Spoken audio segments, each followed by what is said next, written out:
जय जिनेन्द्र। आज हम सैनिक चरित्र का पार्ट 13 चालू कर रहे हैं।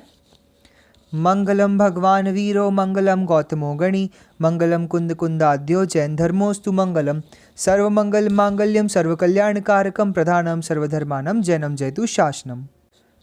कल तक हमने पढ़ा था कि सैनिक कितना क्रोधित है और अब आगे का टॉपिक है क्रोध की शांति पर दोषारोपण। महाराज के प्रचंड क्रोध को देखकर मंत्रियों ने पुनः कहा, हे महाराज, आज समस्त संसार में आपकी न्यायपरायणता की प्रशंसा में शंखनाद हो रहा है। आपने अभी तक जिस प्रकार से न्याय नीति के साथ राज्य किया है उसकी प्रशंसा सर्वत्र हो रही है, किंतु नंदीग्राम के ब्राह्मणों के ऊपर आपका क्रोध करना अन्याय के नाम से पुकारा जाएगा। आप जानते हैं कि राजा पिता के समान है, प्रजा उसकी संतान है। न्याय करना राजा का प्रधान कर्तव्य होना ही चाहिए। जिस राजा के शासन में प्रजा के ऊपर अत्याचार होता है उसका शासन विनष्ट हो जाता है। न्याय के बल पर ही साम्राज्य एवं समाज का स्थायित्व है, इसलिए उनकी उन्नति का सारा श्रेय न्याय के ऊपर ही अवलंबित है। राजा तो उस किसान की तरह है जिसका काम रक्षा करना है। राजा को न्यायी, दयावान एवं कर्तव्यपरायण होना चाहिए। यदि राजा ही अत्याचारी होगा तो प्रजा किसके सामने अपनी गुहार करेगी। लोक कल्याण की भावना से राजा का न्यायी होना ही उतना ही आवश्यक है जितना सूर्य के लिए प्रखरता, चंद्रमा के लिए शीतलता एवं बलवानों के लिए धीरता तथा क्षमा। हे महाराज, यदि आप नंदीग्राम वासियों को दंड देना ही चाहते हैं तो उनका अन्याय साबित कर दंड दीजिए, नहीं तो राजा को अन्यायी होने से न्याय नीति, सत्य एवं अनुशासन का समापन हो जाएगा।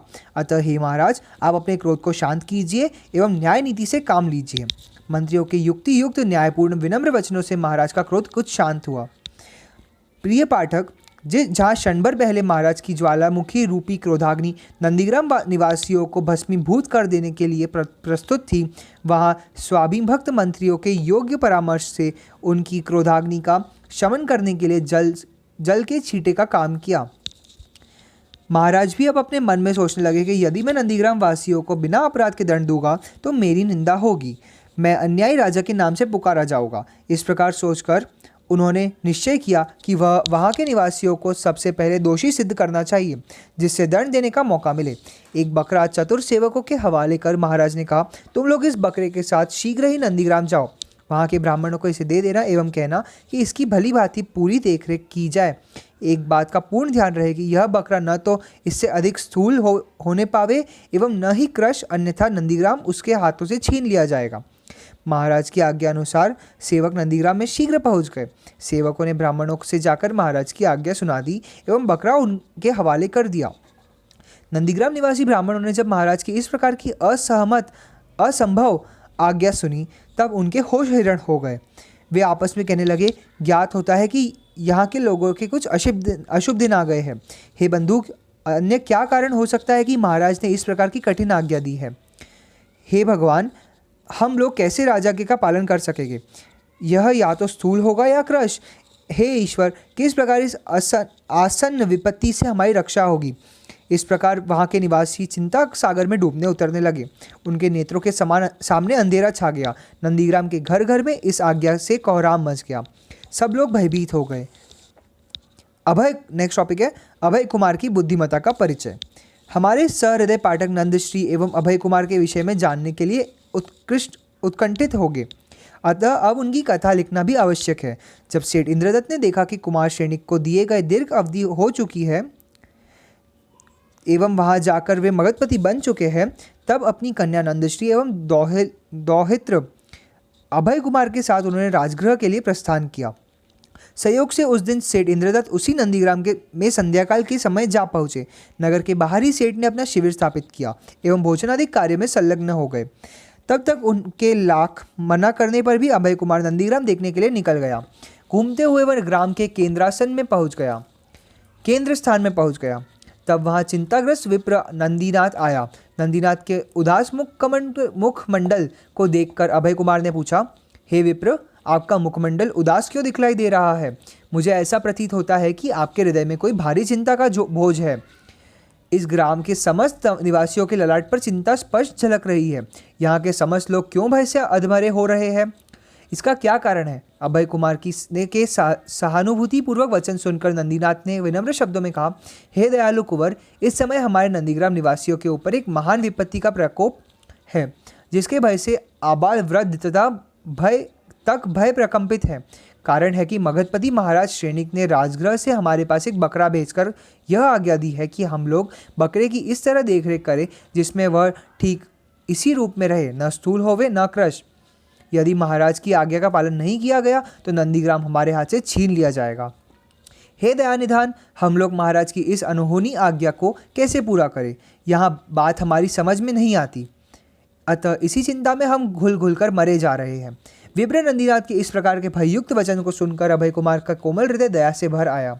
अभय कुमार ने नंदीनाथ से कहा, हे विप्र, आप अधीर न होवे, मैं आपकी इस विपत्ति के निवारण का उपाय शीघ्र बतलाता हूँ, आप निश्चिंत होकर जाइए। प्रिय पाठक, आप समझ सकते हैं कि अभय कुमार की बुद्धि कितनी प्रखर थी। उसके कुशाग्र मस्तिष्क में महाराज की आज्ञा का यथोचित पालन करने के लिए झट एक युक्ति आ गई। नेक्स्ट टॉपिक, अभय कुमार द्वारा ब्राह्मणों की रक्षा।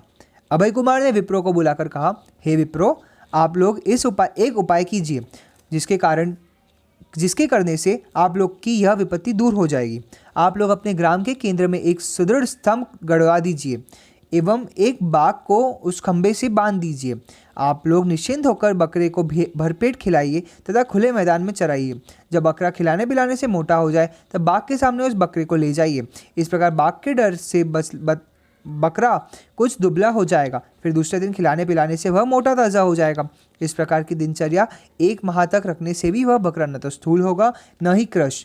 अब आपका संकट इस उपाय से दूर हो जाएगा। अभय कुमार के कथनानुसार नंदीग्राम निवासी ब्राह्मण ने वैसा ही किया।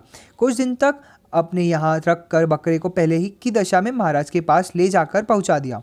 बकरे को ठीक उसी तरह देखकर महाराज के लिए नंदीग्राम निवासी विप्रो को दंड देने का कोई अवसर नहीं रहा। वे शांत रह गए। इधर विप्रो ने घोर विपत्ति के साथ से रक्षा होने पर अभय कुमार को ही रक्षक मानकर उसके पास आकर हृदय से आनंद प्रकट किया। हे दयानिधान, आप धन्य हैं। आपकी कृपा कोर से हम नंदीग्राम वासियों की रक्षा हुई है। यदि आप नहीं होते तो हम लोग का सर्वनाश होने में क्या कसर थी, न जाने अब तक क्या हो गया होता। हे कृपा सिंधु, आपने हमारी रक्षा की है। यह आपका ही अनुग्रह है कि जिसके प्रताप से इस ग्राम के घर घर में आज आनंदोत्सव मनाया जा रहा है। आपकी इस परम कृपा को हम लोग किन शब्दों में व्यक्त करें। आपने वास्तव में ही हम लोगों को नवजीवन प्रदान किया है। आपके इस उपकार का ऋण कैसे चुकाया जाए। हम असहायों की रक्षा कर आपने अपनी सहृदयता का परिचय दिया है। आपके समान दयालु, परोपकारी, बुद्धिमान एवं निर्बलों का सहायक अन्य कोई इस संसार में दृष्टिगोचर नहीं होता। आपका चित्त मेघ के समान परोपकारी है। जिस प्रकार मेघ बिना किसी भेदभाव के सबको आश्रय देता है, उसी प्रकार आपने अपनी दयालुता का परिचय दिया है। आप वास्तव में कितने महान, कितने परोपकारी एवं सहृदय हैं। इस तरह बारंबार आभार प्रकट करते हुए उन विप्रों ने अभय कुमार से निवेदन किया, हे महानुभाव, हमारे हृदय में इस बात का डर बना हुआ है कि कहीं आपके यहाँ से प्रस्थान उपरांत महाराज हम लोगों के ऊपर पुनः क्रोधित होकर कोई ऐसी आज्ञा दे जिससे कि हमारा यहाँ पर रहना ही असंभव हो जाए। अतः हे अन्नदाता, आप कृपा कर इस ग्राम में कुछ काल तक निवास कीजिए, जिससे महाराज के क्रोध से हमारी रक्षा हो सके। आपके समान बुद्धिमान अन्य कोई हमारा सहायक नहीं है। बड़े भाग्य से आप हमारे रक्षक बन गए हैं। हे कृपालु, आप हमारी प्रार्थना स्वीकार कर ग्राम में चलिए एवं अपनी बुद्धि बल से हम निर्धन, असहाय एवं भयत्रस्त विप्रों की रक्षा कर पुण्य के भागी बनिए। ब्राह्मणों की दीनता भरी पुकार सुनकर अभय कुमार का कोमल हृदय द्रवित हो गया। वे समझ गए कि यहाँ के ब्राह्मण के ऊपर जब महाराज का ऐसा प्रकोप है तब मेरा यहाँ से प्रस्थान करना अनुचित होगा। ऐसा सोचकर अभय कुमार ने उनकी प्रार्थना स्वीकार कर ली। अभय कुमार ने वहाँ तब तक रहना स्वीकार किया जब तक महाराज का उनके ऊपर से क्रोध शांत न हो जाए। अभय कुमार के इस प्रकार के अभय दान से नंदीग्राम के ब्राह्मणों के हृदय में आशा, साहस एवं बल का संचार हुआ। सबने अभय कुमार को अपना प्राण रक्षक समझकर संतोष कर एवं निर्भयता की सांस ली। अंत स्थल से अभय कुमार की प्रशंसा करते हुए वे अपने घर लौट गए। बावड़ी लाने की आज्ञा। अपने भेजे हुए बकरे को जो का त्यों देखकर महाराज श्रेणिक के आश्चर्य की सीमा नहीं रही। नंदीग्राम निवासी ब्राह्मणों के केन प्रकारेण दोषी सिद्ध कर दंड देने का अवसर हाथ से निकल जाने पर महाराज कुछ चिंतित हुए। ब्राह्मणों की बुद्धिमत्ता पर क्रोधित होकर क्षण भर कुछ सोचने के बाद महाराज ने एक दूत नंदीग्राम वासी ब्राह्मणों के समीप यह कहने के लिए भेजा कि वे शीघ्र ही बावड़ी राजगृह नगर पहुंचा दे, अन्यथा राज्याज्ञा की अवहेलना से परिणाम स्वरूप कठोर दंड सहने के लिए प्रस्तुत रहना होगा। राजदूत ने नंदीग्राम जाकर वहां के ब्राह्मणों से महाराज की आज्ञा कह सुनाई तथा अवहेलना के लिए राजदंड की बात कही। नंदीग्राम के सब ब्राह्मण राजाज्ञा से अवाक रह गए। ऐसी कड़ी आज्ञा सुनकर वे कहने लगे, ऐसा प्रतीत होता है कि महाराज ने हम लोगों को इस नगर से निष्कासित कर देने की ठानी है। अभी बकरे वाली शर्त से मुक्ति मिली ही थी तो यह बावड़ी का असंभव शर्त गले आज पड़ी। सांप से बचे तो अजगर के मुख में जा पड़े। हे बंधु, अब रक्षा होना कठिन है। सब लोग अभय कुमार के पास जाकर त्राही त्राही करने लगे।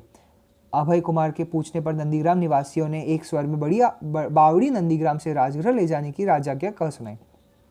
अभय कुमार ने कहा, आप सब शांत हो जाओ, इसमें अधीर होने का क्या कारण है? भला इसमें घबराने की कौन सी बात है? मैं अभी इस विघ्न को हरण का उपाय बता देता हूँ। आप लोग अपने समस्त भैंस एवं बैल एकत्रित कर उनके कंधे पर जुएं रखवा दे एवं उन्हें ले जाकर राजगृह नगर में राजमहल तक उनका तांता लगवा दे। जिस समय महाराज गहरी निद्रा में सोए हुए हो उस समय आप लोग राजमहल में प्रवेश कर उन्हें जोरों से कहो, हे महाराज, हम नंदीग्राम से ब्राह्मण बावड़ी लाए हैं, आपकी क्या आज्ञा है? बस महाराज आप लोगों को जो उत्तर देंगे उसी से आप लोगों की रक्षा हो जाएगी। अब क्या था, ब्राह्मणों ने प्रसन्न होकर उनके पास समस्त बैल एवं भैंसे इकट्ठे कर लिए तथा सबके सब कंधों पर जुए रख दिए। नंदीग्राम में प्रस्थान कर वे राजगृह में जा पहुँचे एवं राजमहल तक उनका तांता लगा दिया। महाराज की प्राण सुषुप्ता व्यवस्था में जाकर उन सभी ब्राह्मणों ने हल्ला मचा दिया। हे महाराज, हम नंदीग्राम वासी बावड़ी लाए हैं, आपकी क्या आज्ञा है? महाराज श्रेणिक निंद्रा देवी की अंक में सुख से शयन कर रहे थे। इस प्रकार ब्राह्मणों के हल्ला करने पर उन्होंने झुंझला कर कहा, यहाँ से जल्दी चले जाओ, जहाँ से बावड़ी लाए हो वहीं पर पहुँचा दो। बस ब्राह्मणों के आनंद का क्या ठिकाना था। वे चाहते ही थे कि महाराज उन्हें लौट जाने की आज्ञा देवे।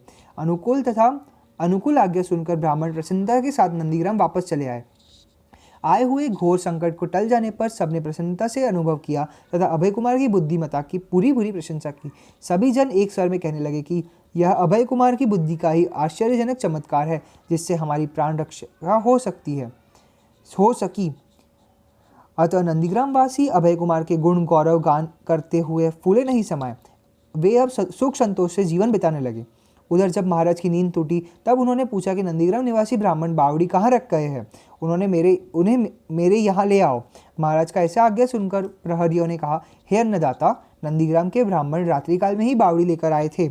आपसे पूछा कि वे इसे कहाँ रख दे, किंतु आपने उन्हें लोगों को कहा था कि वे लोग बावड़ी जहाँ से लाए हैं वहीं वापस रख दे। अतः आपकी ऐसी आज्ञा सुनकर वे शीघ्र ही यहाँ से बावड़ी लेकर चले गए। प्रहरियों के मुख से ऐसी सूचना प्राप्त कर महाराज क्रोधाग्नि से उन्मत्त हो गए। उसी दशा में वे सोचने लगे कि इस संसार में निंद्रा के आघात के समान किसी अन्य का आघात नहीं है। इस सत्यानाशी निंद्रा के कारण समस्त सुख नष्ट हो जाते हैं। अतः बड़े बड़े ऋषियों ने इसे वश में करने को ही आत्महित बताया है। उनका ऐसा कहना 100% युक्ति युक्त है। कारण मनुष्य निंद्रा के वश में होकर न जाने कैसे कैसे अच्छे बुरे कर्म कर डालते हैं। यदि अच्छा कर्म हुआ तो ठीक, नहीं तो बुरे कर्म से नरक आदि कठिन कष्टों का सामना करना पड़ता है। सच है कि पिशाचिनी निद्रा की तुलना केवल शुदा से ही की जा सकती है। कारण जिस प्रकार शुदा की ज्वाला सहन नहीं होती, उसी प्रकार निंद्रा के वेग को रोकना टेढ़ी खीर है। सच है, शुदा के ज्वाले में चलते हुए मनुष्य के लिए यह सोचना भी असंभव हो जाता है कि क्या अच्छा एवं क्या बुरा कर्म है, संसार में कौन सी वस्तु ग्रहण करनी चाहिए एवं किस वस्तु का त्याग करना चाहिए। अर्थात सत्य असत्य के विवेचन करने की शक्ति ही नष्ट हो जाती है। वैसे ही निद्रा में सुषुप्त मनुष्य की दशा होती है। जिस प्रकार भूख से व्याकुल मनुष्य वास्तव में पुण्य पाप की चिंता नहीं करता है, उसी प्रकार निंद्रा के वशीभूत मनुष्य भी पुण्य पाप के विवेचन नहीं कर सकता। इस निंद्रा की समता मृत्यु से की जाती है। जैसे मरण के समय मनुष्य के गले में श्लेष्मा के रुक जाने से घड़ घड़ शब्द होता है, वैसे ही निंद्रित मनुष्य के गले में सर आता है। निद्रा में खर्राटे लेने वाला मनुष्य मृतक की भांति शैया पर सोता है। ठीक मृतक के समान उसकी देह से श्वेत कण निकलते हैं। मृतक के समान ही वह हिलडुल नहीं सकता। अतः संसार की अधिकांश बुराइयां की जड़ निद्रा है। इस प्रकार सोचते हुए महाराज ने अपने सेवकों को बुलाकर कहा, तुम लोग नंदीग्राम जाकर वहां के विप्रों से गजराज का तौल भेजने के लिए कहो, नहीं तो उनसे नंदीग्राम वापस ले लिया जाएगा। राज सेवकों ने नंदीग्राम के विप्रों से राजा की आज्ञा सुना दी। ऐसी आज्ञा सुनकर विप्रों का रहा धैर्य भी जाता रहा। सबके चेहरे पर हवाइयाँ उड़ने लगी। विप्रों ने इस बार निश्चय कर लिया कि महाराज का प्रकोप प्रचंड है। वह हम विप्रों को नंदीग्राम से निष्कासित किए बिना शांत नहीं होंगे। किसी की बुद्धि से काम नहीं दिया, सब किंग कर्तव्य विमूढ़ हो रहे हैं। उस समय विप्रों के जीवन का एकमात्र अवलंबन अभय कुमार ही थे। अतः विप्र दौड़े दौड़े उसके पास गए एवं निवेदन किया, हे दया सागर, इस बार महाराज की अनोखी शर्त पूर्ण करने के लिए भेजी है। हम लोग महाराज का गजराज का तौल कैसे भेजे?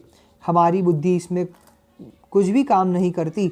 जब आपका ही भरोसा है, अब आपका ही भरोसा है। यह निश्चय कर कि महाराज हम लोगों को यहाँ से भगाने पर ही तुले हुए हैं।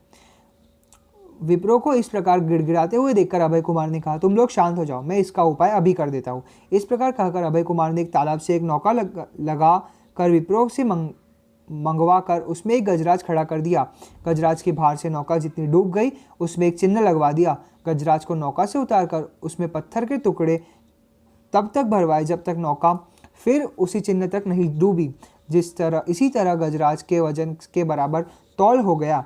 जब उसके बराबर पत्थर की बड़ी बड़ी शिला इकट्ठी कराकर महाराज श्रेणी के पास इस संदेश के साथ भिजवा दिया कि उनकी आज्ञा के अनुसार गजराज के तौल के बराबर पत्थर की शिलाएं मौजूद है। जब महाराज ने गजराज के वजन के बराबर पत्थर की बड़ी बड़ी शिलाएं देखी, तब वे समझ गए कि नंदीग्राम के विप्र अत्यंत बुद्धिमान हैं। उनकी बुद्धि में पार पाना कठिन है। तब भी निरंतर परीक्षा देते देते वे एक दिन चंगुल में अवश्य ही फंस जाएंगे। नेक्स्ट है खैर की लकड़ी की परीक्षा। वहां से कल पढ़ेंगे, या वाणी के ज्ञान से सूझे लोकालोक, सो वाणी मस्तक धरो सदा देत हो दोक। हे जिन वाणी भारती तो हे जपो दिन रैन, जो तेरा शरण आ गए सो पावे सुख चैन। 9 बार नमोकार मंत्र।